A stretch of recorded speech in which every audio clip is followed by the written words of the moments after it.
Hello friends, আমি তোমাদের সকলের প্রিয় সুকান্ত। আর আজকে আমি চলে এসেছি একটা নতুন ভিডিও নিয়ে। ভিডিওর টাইটেল, থাম্বনেল আর ইন্ট্রোডাকশন দেখে তো তোমরা বুঝেই গেছো যে আমরা কোথাও একটা ঘুরতে গেছিলাম। তো আমরা কোথায় গেছিলাম ঘুরতে সেসব জানতে হলে শেষ পর্যন্ত ভিডিওটা পুরো দেখতে থাকো।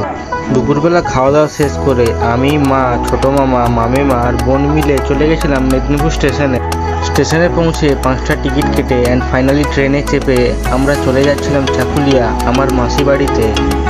ট্রেন ইতিমধ্যেই এখন প্ল্যাটফর্ম ছেড়ে বেরিয়ে যাচ্ছে এবং আমরা ট্রেন ছাড়ার আগেই ট্রেনে চেপে বসে গেছিলাম।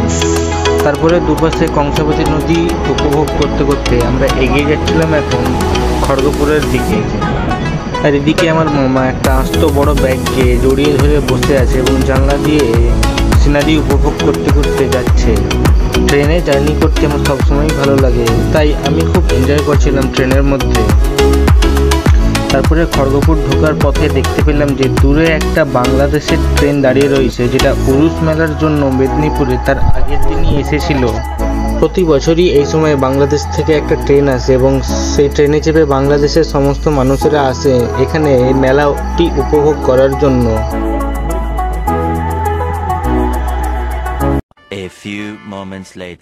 তারপরে কিছুক্ষণ পরে আমরা খড়গপুর স্টেশনে নেমে গেছিলাম, কারণ আমাদেরকে ট্রেন চেঞ্জ করে চাকুলিয়া যেতে হবে, তাই আমরা খড়গপুরে নেমে গেছিলাম। তারপরে গুটি গুটি পায়ে আমরা এগিয়ে যাচ্ছিলাম অন্য প্ল্যাটফর্মের দিকে, যেখানে চাকুলিয়া যাওয়ার ট্রেনটা এসে দাঁড়াবে। আমরা এখন ছিলাম 7 নম্বর প্ল্যাটফর্মে। আর 7 নম্বর প্ল্যাটফর্মের ইতিহাস তো তোমরা সকলেই জানো। এই প্ল্যাটফর্মেই MS ধোনির সিনেমা শুটিং করেছিল সুশান্ত সিং রাজপুত। আর চাকরি করার সময় এই প্ল্যাটফর্মেই বেশিরভাগ টাইম ডিউটি করতো MS ধোনি। তো আমরা এখন সবাই এগিয়ে যাচ্ছি ওভারব্রিজের দিকে। মা আমাদের ভিডিও করতে থেকে তোমাদের সবাইকে হাই বলছিল। মামা আর বোন দুজনে আগে আগে এগিয়ে যাচ্ছিল, আমি মিডিলে ভিডিও করতে করতে আসছিলাম আর আমার পেছনে মা আর মামিমা আসছিল। এত ভারী ব্যাগ নিয়ে সিঁড়ি দিয়ে উঠতে উঠতে আমার দমটা একদম বেরিয়ে যাচ্ছিল। আর ক্যামেরা দেখে বোন একটু হাত নেড়ে দিল। আর এদিকে মা আর মামিমা এখনও অনেক নিচেই রয়ে গেছে, উঠতে পারছে না তারা। তো চলো ওভারব্রিজ দিয়ে যেতে যেতে তোমাদের সাথে খড়গপুর স্টেশন নিয়ে কিছু তথ্য শেয়ার করা যাক। আমাদের খড়গপুর স্টেশনের দৈর্ঘ্য হলো 1072.5 মিটার এবং এটি হলো বিশ্বের 3য় দীর্ঘতম রেলওয়ে প্ল্যাটফর্ম।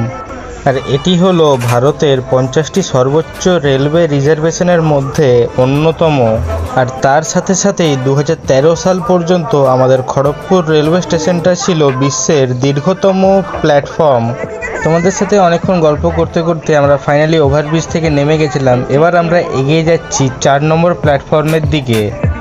খড়গপুর স্টেশনে এসে প্ল্যাটফর্ম খোঁজাটা হলো একটা বড় ঝামেলার ব্যাপার। এখানে এত প্ল্যাটফর্ম রয়েছে যে কোথায় কোন প্ল্যাটফর্ম খুঁজতেই অর্ধেক সময় পেরিয়ে যায়।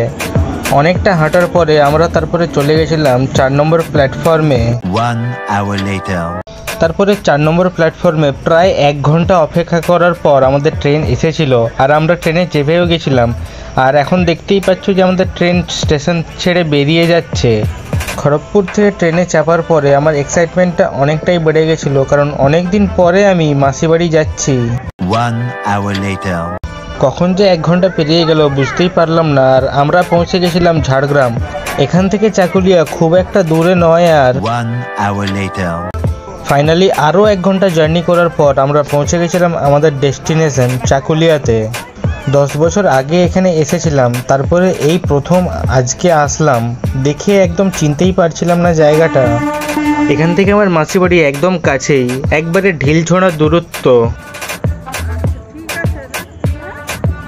এই ট্রেনটাতে করেই আমরা এসেছি চাকুলিয়া, আর এটা এখন চলে যাচ্ছে টাটানগর। তারপরে আমরা সবাই স্টেশনটা দেখতে দেখতে এগিয়ে যাচ্ছিলাম রেল লাইন পার করব বলে। আর ওই যে ওদিকে দূরে মামা আর বোন দুজনে আগে আগে এগিয়ে যাচ্ছে। সবাই রেল লাইন পার করছে দেখে আমিও সাহস করে রেল লাইনটা পার করেই এগিয়ে যাচ্ছিলাম ওপারে। রেল লাইনটা পার করে আবার শুরু করে দিয়েছিলাম ভিডিও করতে, কারণ নতুন জায়গায় এসেছি তাই পুরো ভিডিও তো করতেই হবে, এক্সাইটমেন্ট খুব ছিল। তারপরে একটা গলি রাস্তা দিয়ে এগিয়ে যাচ্ছিলাম মাসি বাড়ির দিকে। তো ফাইনালি মাসির বাড়ি চলে এসেছি। জায়গাটা খুবই সুন্দর, খুবই ভালো লাগছিল, ওয়েদারও খুব ভালো। আর আমরা যখন পৌঁছালাম তখন কিছুটা সন্ধ্যাও হয়ে গেছিল। তো চলো ভিডিওটা আজকে এখানেই এন্ড করছি। তোমাদের সাথে আবার দেখা হবে একটা নতুন ভিডিও নিয়ে। So till then by.